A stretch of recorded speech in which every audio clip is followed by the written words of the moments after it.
Hola, somos Marifer Mohamed, Daniela Treviño y Fernanda Hernández. Vamos a analizar dos libros que escogimos. Uno es El niño en la pijama de rayas y la otra es Como agua para chocolate. El niño de la pijama de rayas es un drama del 2006 del autor irlandés John Boyne, y a fecha de 2012 se han vendido más de 5 millones de ejemplares de la obra por todo el mundo y ha sido traducido en más de 30 idiomas.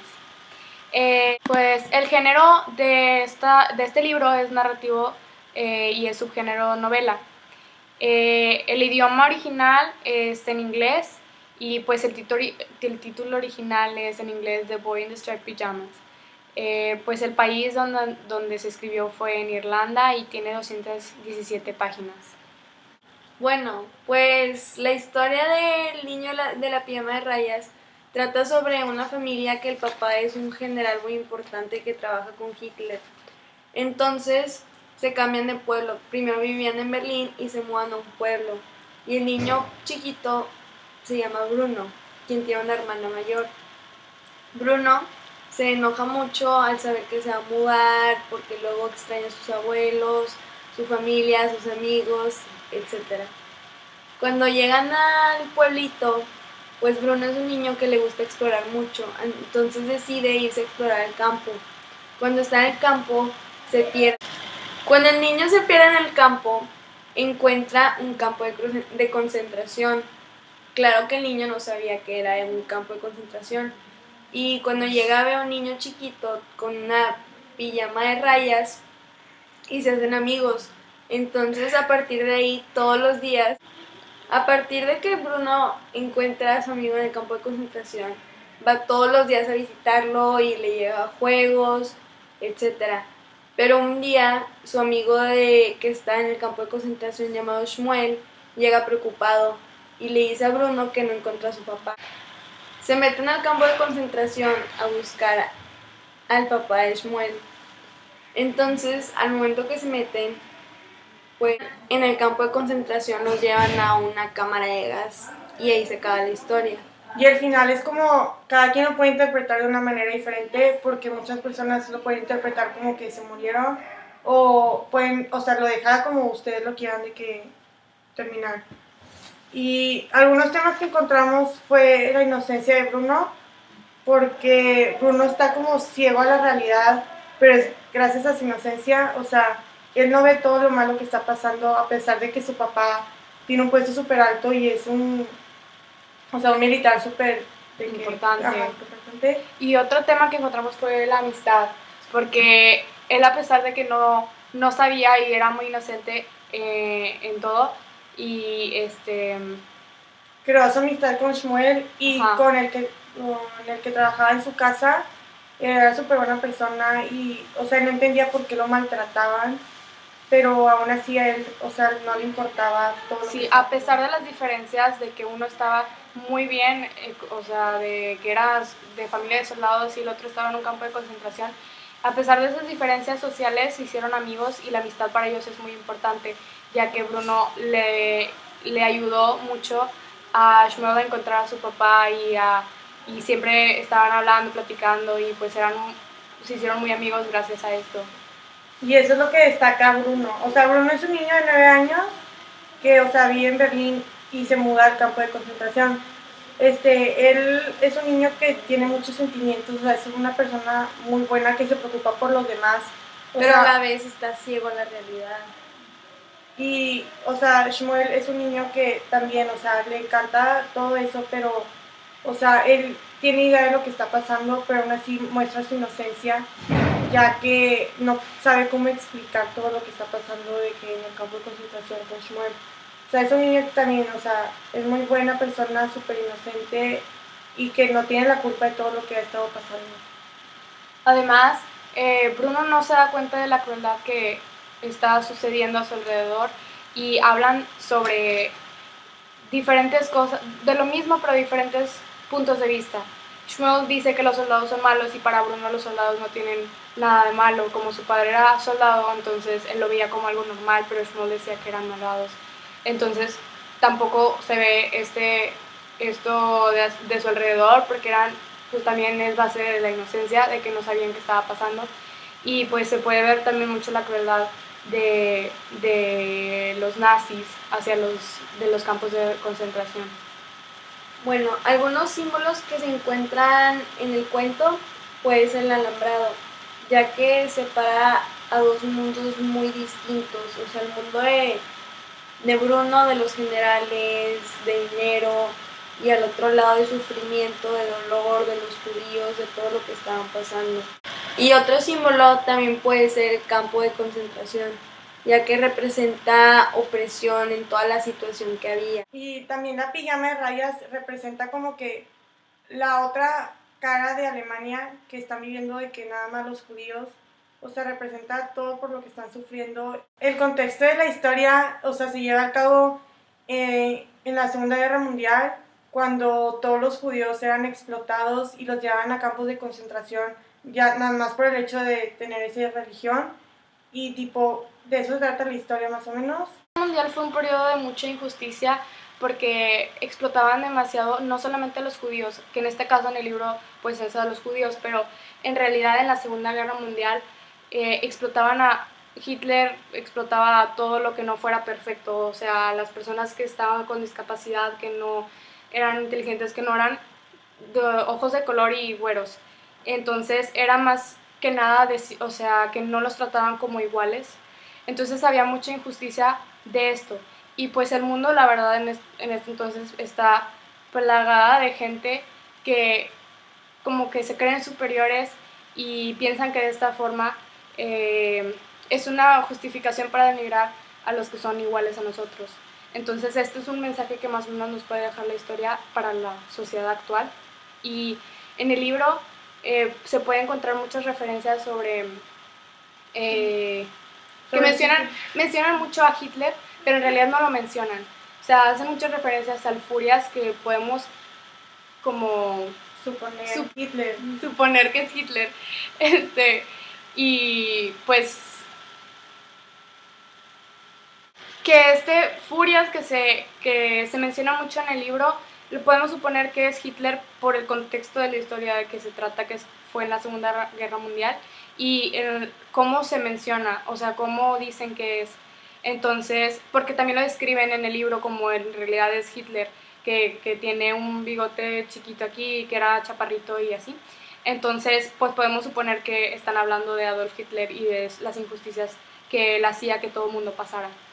Libros se encuentran muchas figuras literarias, o sea, hay muchas símil, de que muchas metáforas, deprecaciones, y encontramos esta cita que dice: y entonces la larga habitación quedó en obscuras, que es un eufemismo, que representa, o sea, cuando los niños se metieron a la cámara de gas, se hizo todo oscuro, entonces ahí ya es como un eufemismo donde demuestra algo que, o sea, lo está ocultando la realidad. Y, o sea, también los valores que se encuentran en el libro son de que respeto, porque, o sea, Bruno respeta mucho a Shmuel, o sea, que eso también se centra en la inocencia en el tema y en la amistad. Mi opinión del libro es que pues la verdad es algo muy interesante porque habla de hechos que pasaron en la vida real. O sea, igual y la historia en sí no pasó, pero pasaron historias muy similares, muy trágicas. O sea, y el cuento también te hace de que valorar a tus amistades y a respetar a las personas, o sea, siempre hay que aceptar de que sus creencias, no hacerlos menos porque ellos piensan diferente que tú. La verdad, lo que opino del libro, bueno, a mí en lo personal, la Segunda Guerra Mundial es mi parte favorita de la historia, entonces también por esto me gustó mucho el libro, porque se centra demasiado, o sea, bueno, es en donde se vive, y pues ahí yo me doy cuenta de en realidad cómo se vivía por la historia de lo que pasó, porque pues yo sé mucho de la Segunda Guerra Mundial, pero no sabía en realidad, o sea, te das cuenta de cómo pasaban y las situaciones de ahí del campo de concentración y todas esas Pero cosas. lo describen como si tú estuvieras ahí mismo, entonces te imaginas todo. Ajá, entonces la verdad a mí me gustó mucho por eso y pues porque nos dejó un mensaje de amistad y de que tenemos que, o sea, a pesar de las diferencias, nos tenemos que respetar unos a los otros porque no siempre va a haber alguien igual a nosotros y pues simplemente no despreciar a nadie ni por su ni por su color, ni por su religión, ni por nada. Entonces, pues la verdad es que me gustó mucho el libro. Vamos a hablar sobre el libro Como agua para chocolate. Agua para chocolate es una novela escrita por la autora Laura Esquivel. Fue publicada en 1989 y pues es una novela que se puede apreciar un estilo particular en el que se emplea un realismo mágico. Y pues esta novela fue incluida en la lista de las 100 mejores novelas en español del siglo XX del periódico español El Mundo.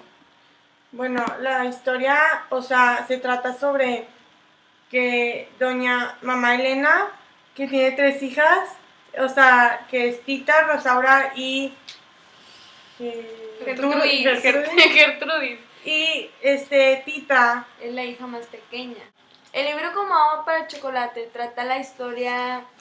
La historia de Como agua para chocolate se centra en el personaje principal, que es Tita, y pues empieza la historia donde nace Tita en la cocina, mientras que estaba ahí Nacha, la cocinera, y se dice en la historia que ella lloró tanto, que nunca nadie había llorado tanto, y esto es como un indicio de las tragedias que estarán por suceder, que se supone que Tita iba a sufrir mucho en su vida, y por eso lloró tanto. Y todas estas lágrimas se hicieron sal. Y bueno, luego sigue la historia en donde pues se centran mayormente en la cocina con Nacha y pues no nada más Tita está en la cocina con Nacha cocinando, sino todas las hermanas. Pero Tita en el futuro, cuando crece, es la que se queda con Nacha a cocinar siempre. Entonces las hermanas pues ya después ya no les gusta cocinar, entonces ya no cocinan con ella. Y entonces Tita se hace la encargada de la casa junto con Nacha y es la que alimenta a toda la familia, las demás no sabían hacer nada. Entonces, pues Tita es la menor de la casa y pues sus hermanas eran Gertrudis y Rosaura, que son las hermanas más grandes. Entonces, mamá Elena no la dejaba por tradición casarse porque ella es la que tenía que hacerse cargo de ella cuando fuera más grande y cuando cuidarla antes de que ella muriera. Entonces, las únicas que se podían casar eran Rosaura y Gertrudis. Entonces, pues Tita tenía un amor muy grande por un chavo que se llamaba Pedro. Y pues no se podía esto, era un amor prohibido, ya que no se podía casar ella. Entonces, la mamá Elena le prohibía que se casara con Pedro. Que se casara con Pedro. Pedro decide casarse con su hermana Rosaura para estar más cerca a Tita y poder verla y así. Pero entonces Tita sufre mucho más, ya que lo ve con su hermana. Y mamá Elena la verdad es que no le importaba a su hija menor. Entonces se nota mucho la crueldad de mamá Elena al no querer que ella se casara con Pedro, ni siquiera que fueran novios ni nada. Hasta le gustaba verla sufrir, lo Sí. hacía adrede casi creo. Sí, entonces mamá Elena le gustaba que Tita estuviera sufriendo y que Tita siempre estuviera triste, no le daba ningún privilegio, no le daba nada. Entonces, pues la verdad es que Tita, como dice al principio de la historia, que se supone que nunca nadie ha llorado tanto, y pues es un indicio de cómo su vida va a seguir en sufrimiento, que desde que el momento que nace sufre hasta el momento que Bueno, sí, toda su vida, el resto de su todo vida. el resto de su vida se supone que se tiene que sufrir. Entonces, pues esto es más o menos el principio de la historia y pues se va desarrollando de una manera así como muy loca, porque el movimiento literario es realismo mágico y el realismo mágico pues habla de cosas que en realidad no pueden pasar en la vida real, como pues las lágrimas que derrama al nacer se vuelven sal, eso no puede pasar. También Tita cuando ella cocina, o sea, y tiene algún sentimiento como tristeza o así, Lo se pasa a la refleja comida. en la comida. lo refleja Entonces, la comida. y en la comida se refleja en la persona que se lo come. Entonces, lo que ella sentía al momento de hacer la comida lo va a sentir la persona que se está comiendo la comida. Por ejemplo, cuando cocina el pastel de boda para Pedro y su hermana, ella está demasiado triste que le cae una lágrima al pastel. Y al momento en que los invitados se comen el pastel, todos en la fiesta empezaron a vomitar. Entonces, pues, ese sentimiento de ella se refleja en los invitados de la fiesta. Y el cual después mamá Elena le echa la culpa a Tita, como siempre, que siempre toda la culpa era de ella. Entonces, pues todos estos sentimientos, cuando ella cocinaba, como por ejemplo también un platillo que hizo de la codorniz en, no sé qué, de rosas. En pétalo de rosa. En pétalos de rosa, ahí, al momento de hacerlo, lo hace enamorada. Entonces, cuando la gente cuando las personas que se comen ese platillo, después de eso se enamoran, se sienten enamorados y así. Y ese es el momento cuando Gertrudis se escapa de la casa y se va con el revolucionario que se llama Juan. Pues también a lo largo de la historia se puede notar más realismo mágico, pero pues hay muchas cosas. Lo que el resto de la historia pues lo vamos a dejar para que ustedes lo lean y lo entiendan y pues se sorprendan de lo que pasa después, pero también pasan cosas así muy locas por el realismo mágico y pues la verdad es una historia que te enseña como que a valorar tus valores de tu familia, de que gracias a Dios ya vivimos en una época donde ya tú puedes decidir de que con quién casarte y si casarte o no, y de que ya eres más responsable de ti, no dependes mucho de tus papás o así. Bueno, y el tema principal que encontramos en la historia es el amor prohibido, ya que Tita se partió la vida de que por estar con Pedro y al final nunca lo tuvo, de que por lo mismo de que no se podía casar y todo. Vivió con el doctor, se casaron y todo, pero ella nunca fue feliz porque nunca lo amó de verdad, que no podía estar con él a pesar de que siempre lo veía. Hay muchas figuras literarias, o sea, gracias al realismo mágico se encuentran muchas de que hipérboles, muchas anáforas, hay muchas exclamaciones, ya que hay muchos sentimientos de que en esa historia. Una de las metáforas que encontramos es que es capaz de encender el mismo sol. Hay muchas hipérboles, muchas exageraciones por lo mismo del realismo mágico. El espacio es de que se forma, es en México, en un rancho de que súper lejos donde nada más vivían ellos. Bueno, para cerrar esto, mi opinión personal de este libro de Como agua para chocolate es que, pues la verdad al principio cuando lo empecé a leer se me hizo muy raro. O sea, la verdad yo no lo quería leer, pero ya cuando lo fui leyendo como que me fue gustando, entonces pues la verdad es que no, o sea, se entiende muy bien, pero lo tienes que como que pensarlo porque si hay cosas muy raras y te sacas de onda y es como que, no sé, pero la verdad es que el libro me gustó al final. Y bueno, pues ustedes qué piensan del libro. Pues yo opino que la verdad te transmite sentimientos muy fuertes. Por ejemplo, de repente hay momentos en que te transmite sentimientos demasiado tristes o después sentimientos demasiado felices o sentimientos de mucho amor. Pero pues la verdad es un libro muy interesante y les recomiendo a todos que lo lean. Ajá, está súper padre de que todo lo que expresa el realismo mágico es algo como que tú nunca te lo esperas que se va a tratar de eso. Y son cosas, o sea, bien raras, pero lo plantean muy padre. O sea, está padre la historia. Está muy confusa, pero está súper padre. Sí, está padre lo que dice de que o sea, de lo la que manera cocina, en que describe las cosas. Sí, pero o sea, lo que cocina ella, que se transmite a las personas que se lo comen, la verdad es que eso está muy raro, pero está padre. Sí, o sea, está creativo. Está muy creativo, o sea, está raro, pero está padre. Sí, o sea, lo recomendamos un chorro y también la película está padre, o sea, no nada más el libro de que... Sí, la película está igual de loca que el libro. La verdad no hay muchas diferencias entre el libro y la película. No, la verdad no. Entonces... Y lo hicieron súper bien, la verdad, la película. Se entiende todo, no le quita nada importante, entonces pues está muy padre. Y pues recomendamos mucho los dos libros, porque pues el libro de la pijama de rayas, pues ya dijimos por qué nos gustó y pues también nos gustó mucho. Y pues léanlo y vean la película. Denle like, suscríbanse aquí en el cuadro inferior. ¡Mua! ¡Mua! ¡Ya! Adiós.